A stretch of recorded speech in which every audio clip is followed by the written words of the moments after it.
Islam Calitra, kisah panutan Islam. Subscribe ya. Kembali lagi dengan Islam Calitra. Sebuah kisah penuh hikmah, renungan, dan kecerdikan yang akan menemani Anda. Dengarkan dengan tenang, resati setiap kata, karena cerita ini bukan sekedar hiburan, melainkan cermin kehidupan. Pada suatu pagi yang terasa lebih sunyi dari biasanya, kota Baghdad perlahan terbangun dari tidur panjangnya. Suara langkah para pedagang mulai menggema di lorong-lorong pasar. Aroma roti hangat bercampur debu jalanan, dan di kejauhan, kubah istana berkilau terterpa cahaya matahari.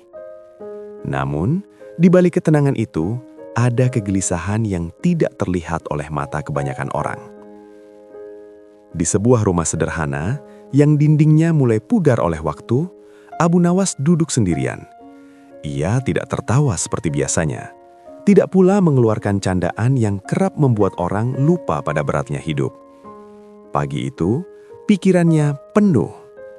Ada sesuatu yang mengganjal di dadanya. Sesuatu yang sejak semalam terus berputar di kepalanya seperti roda yang tak mau berhenti.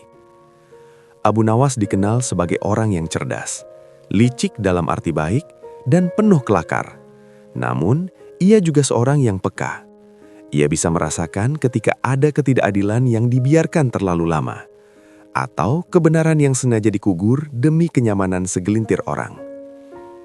Beberapa hari terakhir, Abu Nawas mendengar banyak bisikan. Bisikan tentang rakyat kecil yang pajaknya semakin mencekik, tentang para pejabat istana yang hidup berlimpah tanpa pernah menoleh ke bawah, tentang kejujuran yang perlahan dianggap sebagai kebodohan, sementara kelicikan dipuja sebagai kecerdasan. Ia menghela napas panjang. Jika semua orang memilih diam, lalu untuk apa Allah memberi akal dan lidah? Gumamnya dalam hati. Pagi itu, Abu Nawas memutuskan sesuatu yang jarang ia lakukan. Ia akan datang ke istana bukan untuk melawak, bukan untuk menghibur Khalifah Harun ar-Rasyid, melainkan untuk menyampaikan sesuatu yang berat, sesuatu yang beresiko. Perjalanan menuju istana terasa lebih panjang dari biasanya. Setiap langkahnya diiringi pikiran-pikiran yang saling terbentur. Ia tahu, berkata jujur di hadapan penguasa bukan perkara sepele. Salah kata, nyawa bisa melayang. Namun diam pun terasa seperti pengkhianatan terhadap nuraninya sendiri. Gerbang istana berdiri megah dijaga oleh prajurit bersenjata lengkap. Saat Abu Nawas menyebutkan namanya, para penjaga saling pandang. Mereka mengenalnya. Si lelaki nyentrik yang kadang membuat Khalifah tertawa terbahak-bahak, kadang pula membuat wajah para pejabat memerah menahan amarah. Ia diizinkan masuk. Di dalam istana, suasana terasa dingin meski matahari bersinar terang di luar. Pilar-pilar tinggi menjulang.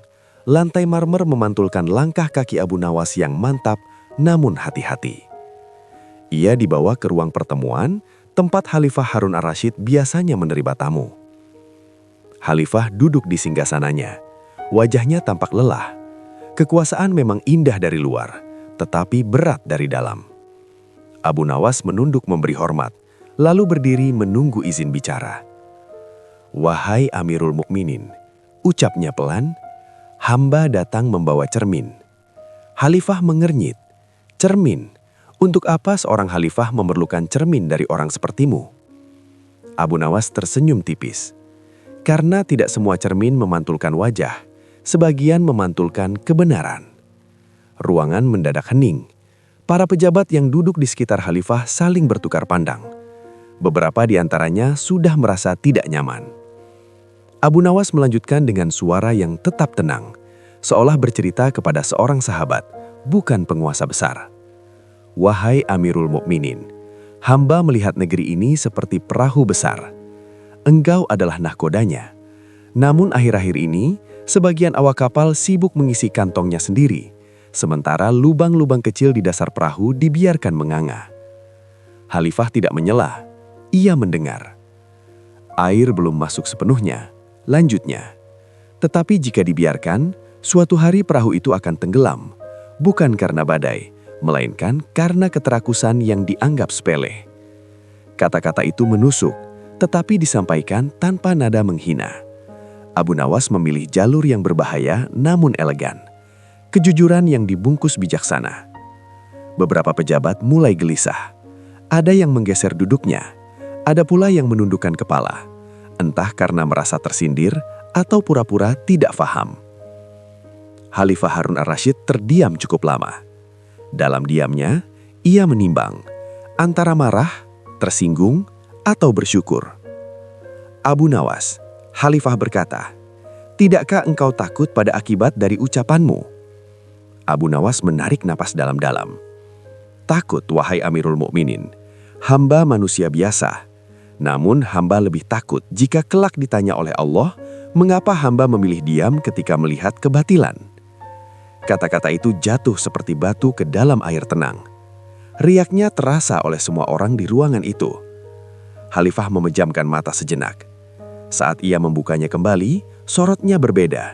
Lebih jernih, lebih berat, namun juga lebih manusiawi.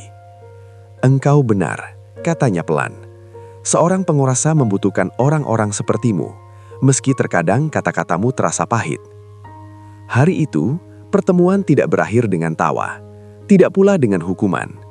Ia berakhir dengan keheningan yang penuh makna. Beberapa hari setelahnya, perubahan mulai terasa di Baghdad.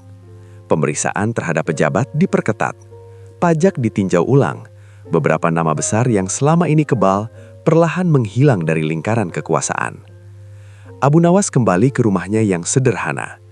Ia tidak mendapat hadiah emas, tidak pula pujian terbuka. Namun hatinya terasa ringan. Ia tahu mungkin tidak semua akan berubah, namun setidaknya ia telah menjalankan perannya sebagai manusia yang tidak membungkam nurani. Suatu malam, Abu Nawas duduk di bawah langit penuh bintang. Angin malam menyentuh wajahnya dengan lembut. Ia tersenyum kecil, bukan karena bangga, namun karena lega. Kejujuran memang tidak selalu menyelamatkan dunia, tetapi tanpanya, dunia pasti tersesat. Dan di sanalah kekuatan Abu Nawas yang sesungguhnya, bukan pada kelakar, bukan pada kecerdikan semata, melainkan pada keberanian untuk berkata benar, meski sendirian, meski beresiko, meski tidak selalu dipahami. Kisah ini mengingatkan kita bahwa suara yang jujur, meski lirih, mampu mengguncang istana. Jika cerita ini menyentuh hati Anda, simpanlah sebagai pengingat. Karena dalam kehidupan nyata, kita semua pernah berada di posisi Abu Nawas, memilih diam atau berkata benar. Sampai jumpa di kisah Islam Calitra berikutnya.